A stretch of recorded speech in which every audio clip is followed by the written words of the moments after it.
have a client right now who's struggling with this so the CEO is struggling with one of his direct reports. And it's interesting as you talk about this whole orientation, right? Like that taking it and looking at it in that holistic way in its entirety.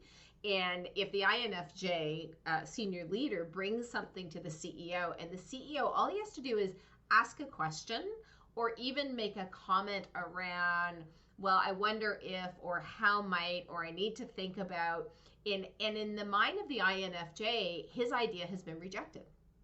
Because if it's not consumed in its entirety, and so we were sort of laughing, and if it's not yes, then it's no, as opposed to, this notion of it's, well, maybe, and here's some things that we might need to figure out in that process. And it's this on-off switch that goes on, and then something the CEO will bring back and say, well, I want to come back to this. And he said, oh, well, you rejected that. And he's like, I never rejected it. But it's so quick, right? If you didn't say yes, you rejected it, full stop. It doesn't matter the words that actually came out of this CEO's mouth, because he is very indirect in his communication. So I know he did not even remotely put something, but he would have posed questions or thoughts that he had in response to the proposal. So it is really interesting when you sort of look at that. And again, INFJs are not a particularly large subset of our population, right?